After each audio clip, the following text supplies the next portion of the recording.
Women Taking the Lead, episode 252.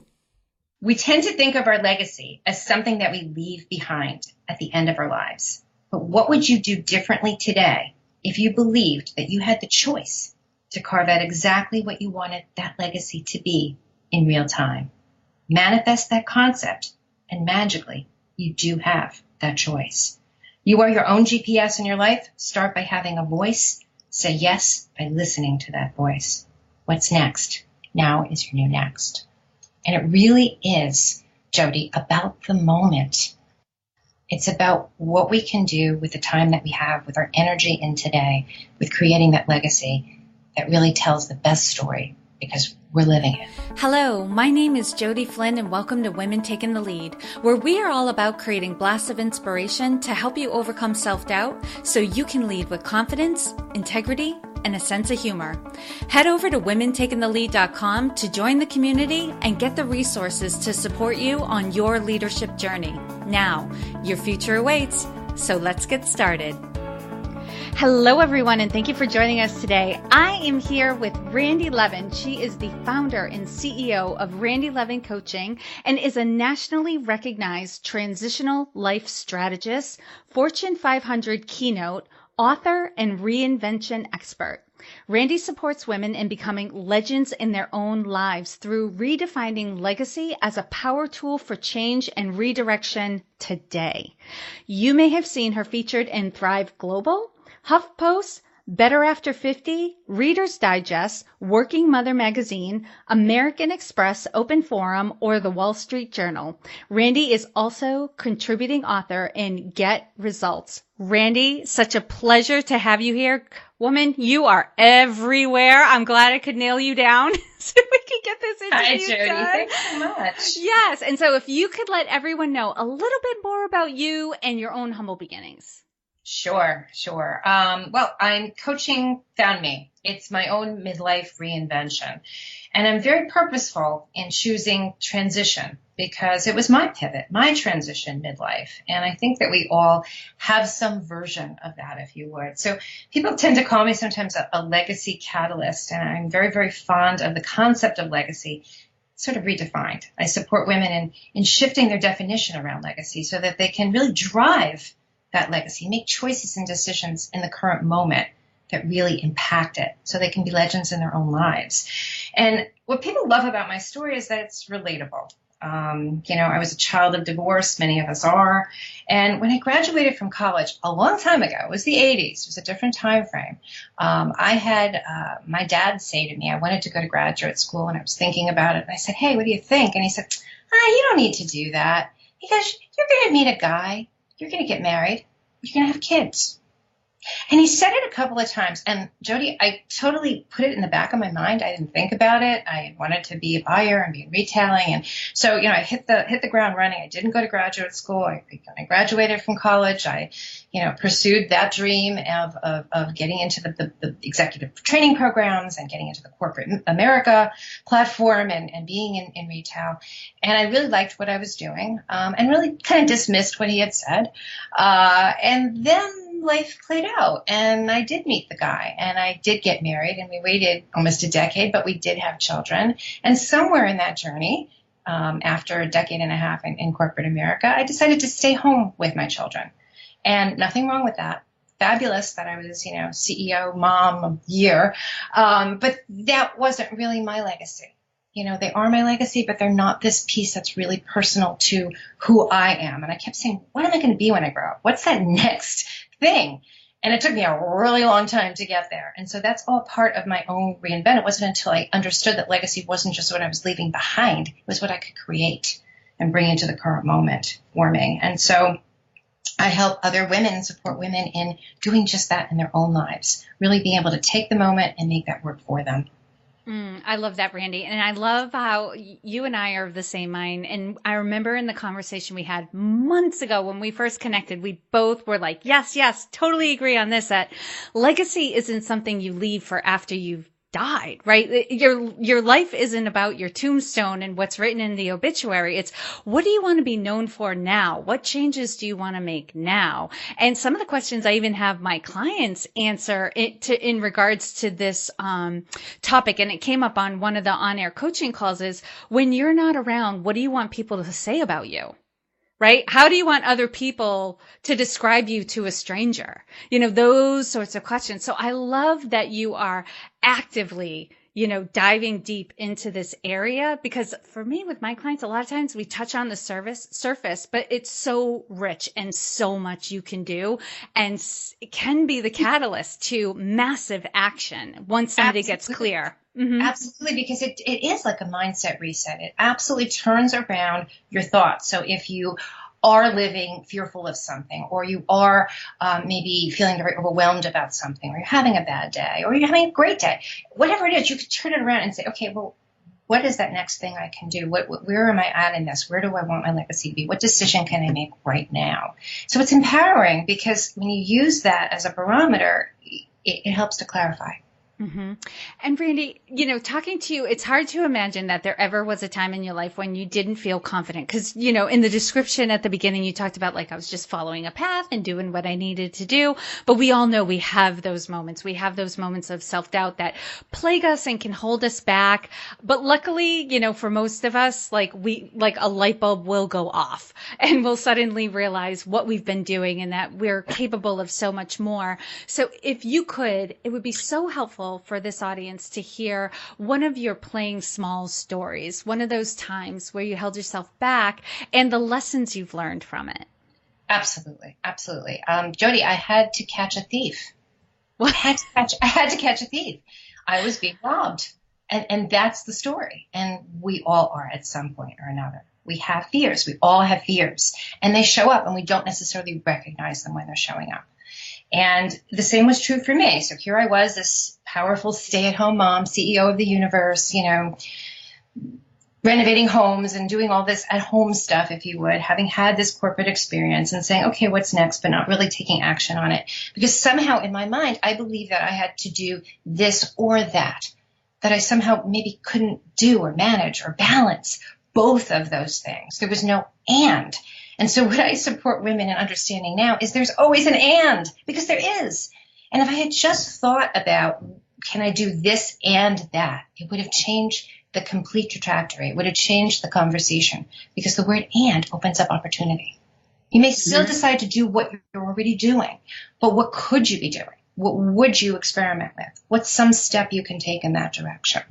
And it wasn't until I was hurling toward a big birthday and my kids were getting older and I was saying, okay, what's this whisper, that I really said, okay, so what is my and? Where is that legacy? What is that opportunity that I could be doing? And I really had to catch a thief. And I had to say, hey, wait a minute. I've been playing small here and I didn't need to do that. So yeah, we all have that. I love it. And, sometimes I know what holds many, not just women, people back is this notion of how it needs to get done too. I can't do this and that because both require me to be doing everything. And that's not true. And I think sometimes when we take on a different perspective and we realize okay, maybe I can outsource some of this or share responsibilities or delegate and that sort of thing. All this, a whole new world becomes possible. But when we get stuck in the framework that it has to be me doing everything, then of course you can't then have but you're doing that to yourself. Exactly. You're doing it to yourself, and there is always something you can do. So if you've got this thought, which the thought I was having for all these years is I want to have my own business, but I didn't know what that meant. Well, so why couldn't I at least explore that? Why was I shutting myself down from the research part of that? There's always some piece you can step into, even if you don't have all the time you want or all the resources that you want or all the money that you want in that particular time. Let go of the excuses. Step into one piece of it. Try it on a little bit. Okay, you don't have to decide to do it, but try it. That's the message. All right. And Randi, So, something I harp on this podcast all the time is there is no one way to lead. And I'm going to keep repeating it because I know we get new listeners all the time. And so I want this message to get across. Like sometimes we don't think of ourselves as leaders because we have this notion of what a leader is, kind of like what we were just talking about. We can't step into new ground because we have this notion of how it's supposed to be done or what it's supposed to look like. And if we can all realize that we're all leaders, right? And we all bring our own unique leadership style to the table, and that's fantastic, then I think there'd be more opportunity for women to step up and own their leadership. So, Randi, how would you describe your leadership style? Well, I think the first piece to really think about there is that we are all leaders. I don't care what your job is. If you've ever worked in your life, you are a leader in your own life. And that's where it starts. And it stems out from there and how you show up for that leadership. And I always have. You said you sound really confident, and I do. I always have been. And so I lead by doing, by stepping into the things I say I'm going to do once I commit to them. Of course, you got to get rid of the thief before you commit to it, right? Mm-hmm. And once I'm in, I'm all in. And it's by example. And I do believe in this kind of art of staying in the conversation. So not letting things fall by the wayside once you identify that they're important to you. So whether that's the person you're meeting networking, whether it's the relationship you have with a significant other, whether it's the relationship with your clients, and maybe, they're done with using you in that moment. Are you staying in that conversation? Where are you showing up? Where are you being genuine? Or are you just, moving on to the next thing? So I think it's kind of a mindset rethink, if you would, a little tweak, in being able to stay current, stay in the conversation with the things that are important to you, and not be afraid to do and show other people what you're doing. Yeah. Okay. I love that balance you just expressed of your state of being and then state of doing, right? Start with being, and when you're ready for action, take action. Yeah. Love it. Yeah, absolutely. And Randi, what is one thing you're working on right now that you're really excited about? Well, one thing I think I just shared with you, I am so excited that I love to travel. And so it just so happened that starting in 2019, I will be doing some retreats. I have one kicking off on the 28th of April till May 5th in Italy. And so I'll be facilitating with this wonderful woman, Leslie Ender, from Streetwise Adventure Travel. She has a boutique travel business, and it will be cultural immersion and personal immersion, because I'll be doing workshops and walk and talks and wine and dines, and people will have access to me during the trip. And I think it will be a really wonderful connect and pause, if you would, for 10 very lucky women who will be on this trip. So I'm very excited about that, something completely different. And is there a particular theme or focus to the content that you're going to be delivering? There is. It's the Now is Your New Next retreat. So it's all about renewing, but renewing from the current moment. Where are you now? Where are you now? What can you do from this moment forward? What got you here? And how do you step into this legacy that we were talking about for yourself? Oh, I love that. I just had Deb Elbaum on my podcast doing a bonus episode to talk about some neuroscience and ways to build confidence. And one of the things that we quoted from our conversation is, you can't decide on where you're going to get to until you've determined where you are now. Correct. Like, there's no point. There's no point. If you don't know where you are, you're not going to have clarity on where you're going. So you really have to assess that. And it's not a one and done. And that's the thing. You don't assess it now and then never look back. It's something that you have to keep looking in at, once a year, twice a year. What is my why? What's my purpose? Am I in alignment on the things that I say I'm doing and want to do? Am I using the moment? Mm-hmm. What are my values today? Our values change also, as we age. So taking a look back in at that and refreshing that for yourself and being really clear about it is a really good departure point of, building out what's next for yourself. Yeah. And how far I've come. It's amazing to me sometimes when people are being hard on themselves and they're like, oh, I feel like I'm failing or I'm not getting anywhere. Da, da, da. And I'll ask a question like, well, what have you accomplished in the last 5 years? Like, how far have you come in the last 5? All of a sudden the conversation changes like, oh my God, 5 years ago, I was doing this, that, the other thing. Like we lose appreciation of what we've accomplished because we're so focused on what we haven't accomplished yet. Exactly. And that's what we see first. And so it's really important. And I do some really nice exercises and workshop stuff with this. Looking back and challenging yourself to really celebrate the successes, even if they're tiny, even for something that may not have worked out. What did work out with it? What really came of that? Did you learn something from it? Or were there components of it that were absolutely stellar, but in the end you just didn't finish that project or, get to the end result you said you were going to? Didn't mean it wasn't a success. So we want to be able to take a look at, all those successes and really be able to celebrate them, acknowledge them, honor them, love them, because they're part of us. It's part of our growth. It's marking our growth. And Randi, on the flip side of things, what would you say is the biggest leadership or business challenge that you're faced with right now? And we'll see if there's an opportunity for coaching.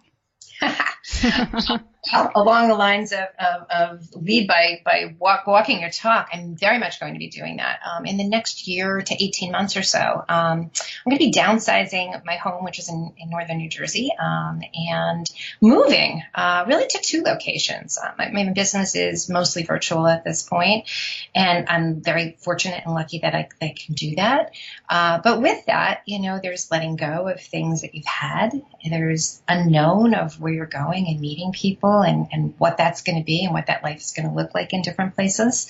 And really staying true to wanting to document that, Jody. I almost kind of want to really bring that into my business, even though I know there'll be certain aspects of things that I'm going to have to power down with even in that. You can't do everything all at once. In order to step into this, I got to let go of that.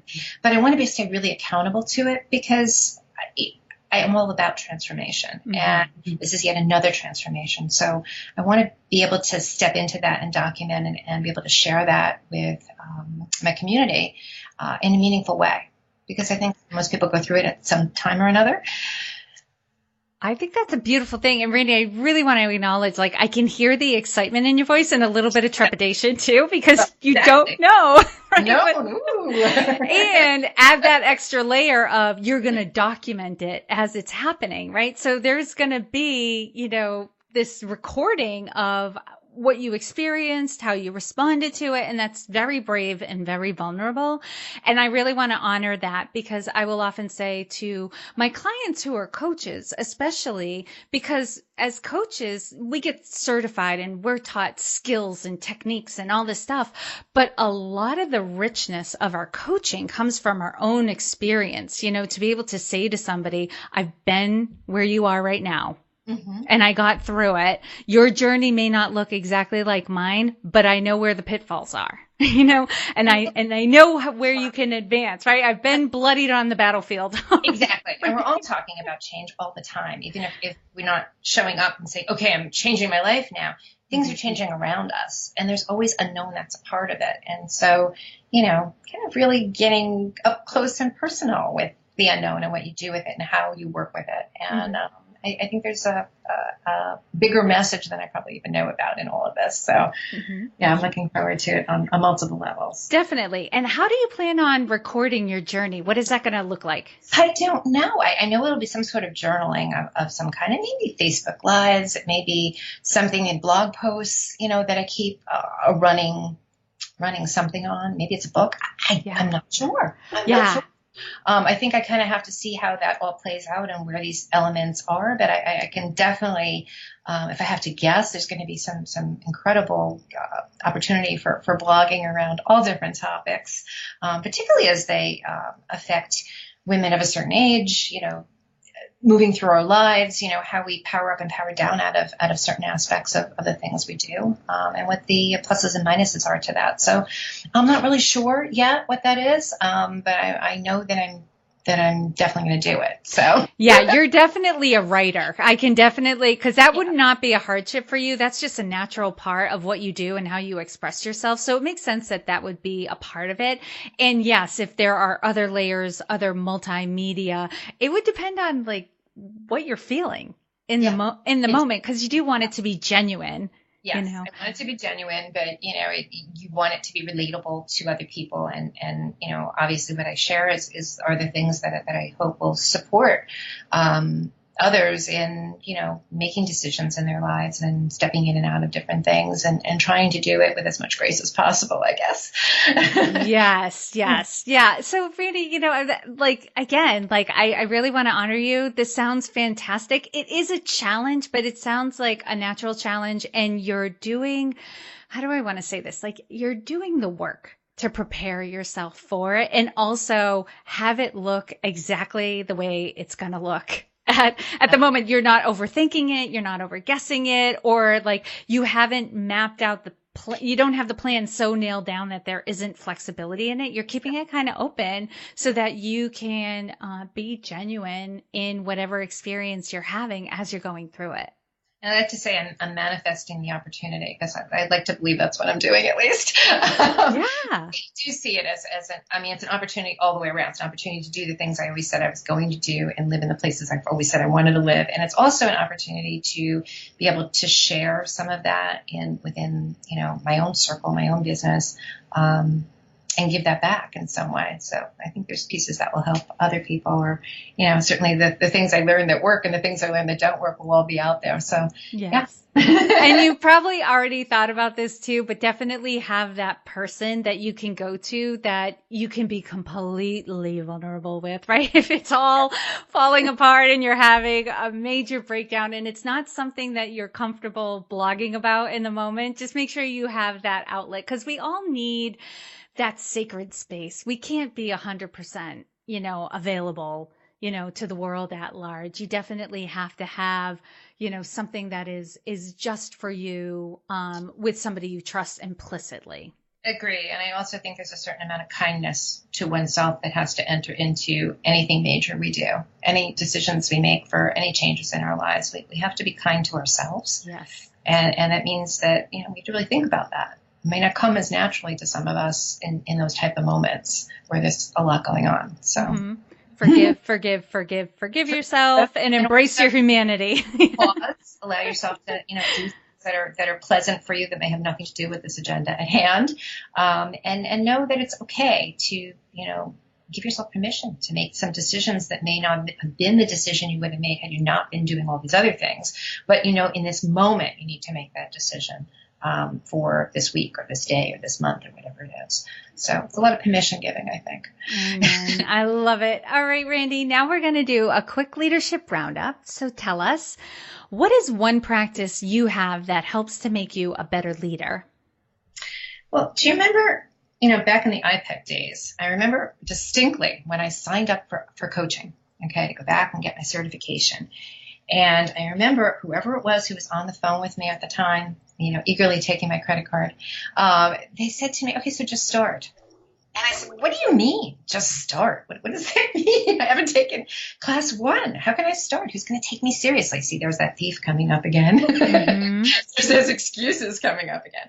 And I thought about it and I thought, well, gosh, I can't start, but it's a little step. So what can I do? Well, I need to get a LinkedIn, and I need a Facebook business page, and I need business cards that I need to figure out where I'm networking. I guess that's starting. And so that's my mantra really is, say yes now and figure it out later in a big way, because the most important piece is that button we push that says, okay, now I can do it. And there's no one right time. There's no one right way. There's no, all things working out or all things not. We just have to take that half step forward, if you would. We have to be able to step into the thing we want without overthinking it. And that moment was a real departure, because I really thought about what they said. I was kind of startled. Like, what do you mean start? You can't start. I started. I gave you money. I'm starting a program. Now begin, start coaching. Mm-hmm. And I just, I kind of take that forward and I look back even on a lot of things I've done in my life. And there were many instances where I did that and never even realized I was doing it. But it's a very important piece not to hold ourselves back, not to hold ourselves hostage, to wait for something to be perfect, to wait for something to have all its pieces put in play for us, because we could wait forever. What can you do right now? Where's the piece that you can take forward? And what advice would you give your younger self? What advice wouldn't we give our younger selves, right? Believe in yourself. And what I like to say now, I'm quoting myself here, is success is a 3-letter word. And that 3-letter word is now. It's now. It's about the moment. So it's not a dress rehearsal. So believe in yourself and hear those whispers and know that you got this. You can do this. And if this particular thing doesn't work out, there'll be some other thing that will work out for you. But the important piece is to not hold yourself back on it. Be able to explore and be curious about the things you most want. Now share with us a success quote or a mantra and why it has meaning for you. Okay, it's my own quote. You probably know that was coming. Okay, so here it goes. We tend to think of our legacy as something that we leave behind at the end of our lives. But what would you do differently today if you believed that you had the choice to carve out exactly what you wanted that legacy to be in real time? Manifest that concept, and magically, you do have that choice. You are your own GPS in your life. Start by having a voice. Say yes by listening to that voice. What's next? Now is your new next. And it really is, Jody, about the moment. It's about what we can do with the time that we have, with our energy in today, with creating that legacy that really tells the best story because we're living it. And lastly, Randi, what is the best way for this community to connect with you? Oh, absolutely. The best way is on my website, and it's randilevincoaching.com. That's RANDILEVIN coaching.com. And I have on the About page, on the home page, a tab that says Let's Talk. And I would love to get in the conversation with you. So if somebody would like to hit that tab, it opens to my calendar and we can have a virtual coffee and stay in the conversation with each other. You can also email me at randilevincoaching.com. And I also have a free offer, Jody, for your community. Love it. And it's something I'm very, very proud of because I know it works. I've done it myself, and it's something that a lot of people have asked me for. It's a 52-week self-guided challenge called How to Balance Your Life. And it's a PDF graphic that will bring balance back into your life every day. And it's free of charge, and you can access it at the following link. It's randilevincoaching.com/balance. randilevincoaching.com/balance. That's amazing. Thank you, Randi. And for those of you listening, I know sometimes you're on the run, you're in the car, you don't have a chance to jot all this down. You can find all the links and resources shared in this episode at womentakingthelead.com. And if you put Randi's name in the search bar and she spelled it RANDI, her show notes page will pop right up. You'll have those links to her website, her email address, her freebie there, the PDF on how to get balance back in your life, as well as some social media links so you can connect with her on your favorite platform. And Randi, thank you so much for taking the time to inspire and enlighten us. We are all better for having met you. Thank you, Jody. I enjoyed it. Thank you all for joining me on Women Taking the Lead. And to strengthen you on your own leadership journey, I'd like to send you off with a quote from Marianne Williamson, so here goes. Our deepest fear is not that we are inadequate. Our deepest fear is that we are powerful beyond measure. It is our light, not our darkness, that most frightens us. We ask ourselves, who am I to be brilliant, gorgeous, talented, fabulous? Actually, who are you not to be? You are a child of God. Your playing small does not serve the world. There is nothing enlightened about shrinking so that other people won't feel insecure around you. We are all meant to shine as children do. We were born to make manifest the glory of God that is within us. It's not just in some of us, it's in everyone. And as we let our own light shine, we unconsciously give other people permission to do the same. As we are liberated from our own fear, our presence automatically liberates others. Again, thank you for joining me, and here's to your success.